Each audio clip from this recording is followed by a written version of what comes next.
Hi guys, welcome back to my channel, and today we are going to discuss how I execute a shoot from start to end, specifically a lookbook and a campaign shoot. So I'm going to explain you guys in 5 different steps that what exactly we are going to do. The first step is going to be understanding the concept and the mood board. The second step is going to be having an equipment list to execute that shoot. The third point is going to be packing the equipments and logistics. The fourth point is going to be the shoot day itself, where I'm going to show you guys the kind of lighting I have used and what really happens behind the scenes. The fifth and the final step is going to be the post-production. So the shoot which I'm going to give you guys an example of is a campaign shoot which I recently shot of one of the biggest designers all over India, who happens to be a very good friend of mine as well. You must have seen his outfits been worn by few of the A+ listers of the industry. His name is Surya Sarkar. I have been shooting with him from quite 5 years now, so we have a pretty good understanding of what exactly going to happen in the shoot.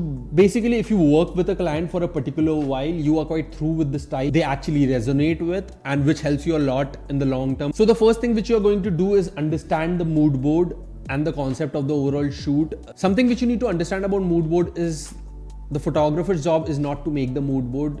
Usually client is the one who have a pretty good idea of what they want to execute in the shoot, what they really want in the shoot. But there are of course few clients who don't really put much effort when it comes to the mood board. So what you can do to make yourself look more professional is you guys can make a mood board from your end, after of course understanding what the client wants. So the mood board or the concept goes this way, that you need to segregate each and everything which is going to be required in the shoot. The makeup, the styling, the location, the lighting. Colors are something which you can also mention, but when it comes to designers, they have different kind of colors of outfit which they are going to use. So of course you can't really be very rigid about it that okay, these are the colors which we are going to use. So Google, Pinterest, all these websites and apps are quite good of an option to go and shortlist some reference pictures. You can segregate all those things and compile it in a very professional way and give it to your client. I have never made a mood board, honestly speaking. I just make mood boards for my test shoots because it's quite required to send it to the model or the makeup artist or the stylist. But for a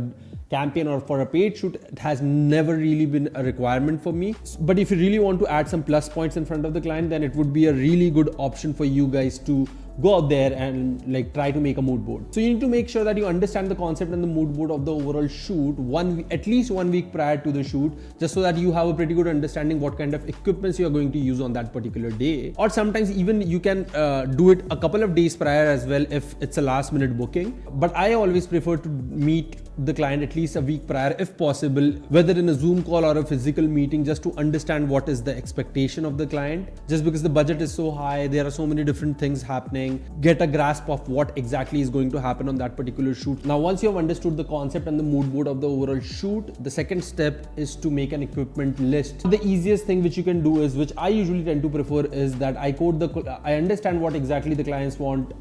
I make an equipment list and I code the client accordingly. So it is not too much of a fuss for the client to understand that, okay, what is this equipment or what is that, it's just, you are the expert, you know what equipments are going to be in use. So it's best that you decide everything and then just send a remuneration to the client. So the most important aspect you need to look at while making the equipment list is whether the shoot is outdoors or indoors. If a studio is booked by the client, then most probably studios usually always have different kinds of lights over there, so you don't really have to carry lights with you. But if there's a special requirement, like if you need a particular kind of a light on that particular subject, then you need to obviously carry your own gobo or different kind of a light which you need for the shoot. But mostly if you are shooting in a studio, you just need to carry your camera and a lens. So this is what I did with Surya shoot as well. I just made an equipment list in which I had 2 cameras and 2 lenses which I wanted to carry with myself. One was a 28 to 75 f2.8 Tamron lens, which is obviously a great lens to go wide, as well as if you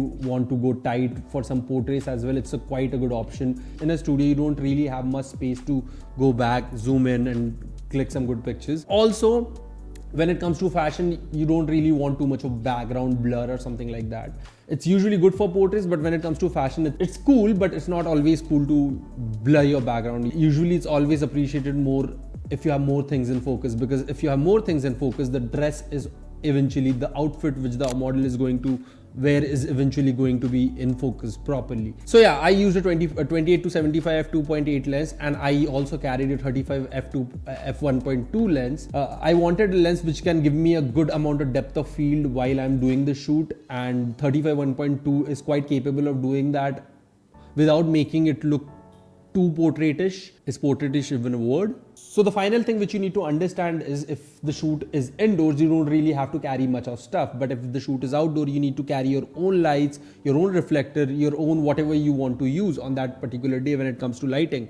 Next, we pack our equipment. You need to make sure that you have enough amount of SD cards. You need to make sure that your batteries are charged. You always need to carry one extra battery. I also do make sure that I keep my iPad in the bag as well, because I need to tether the iPad to my camera just so that I can show the pictures to the clients as well. But this Wi-Fi thingy to tether pictures, it's quite horrible. Honestly, it takes a lot of time for the pictures to go to my iPad and for the client to, by the time I've clicked the 20th picture, the client is able to see the first picture. So usually it's not a good idea to tether with Wi-Fi. Next time, obviously, I'm going to carry a tethering cable with a laptop just because it's quicker that way. In the shoot, I tried different kind of lightings. I actually mixed natural light with strobe light. For the strobe, I was using the biggest softbox available over there. Honestly speaking, you don't really have to learn what centimeter is the octa has to be, or how much centimeter the beauty dish has to be.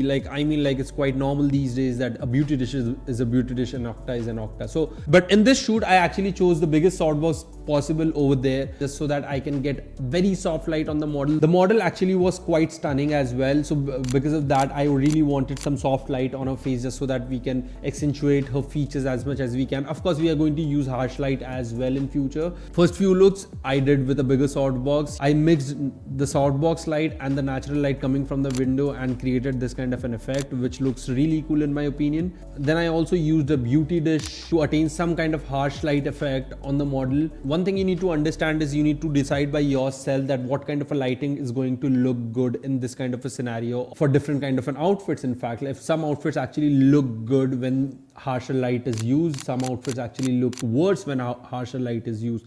And don't forget to experiment, guys, because in different scenarios, different things are going to work. For example, in this concept, we use makeup light as our key lighting, and the pictures came out to be amazing. And in this shoot, I used the window lights as backlight, and I used a very subtle continuous light in front of the model just to fill some shadows on her face. And just like that, the shoot ended, which leads us to our fifth point, which is post-production. This is a request to you guys. Please, please, please don't even try to retouch your own pictures.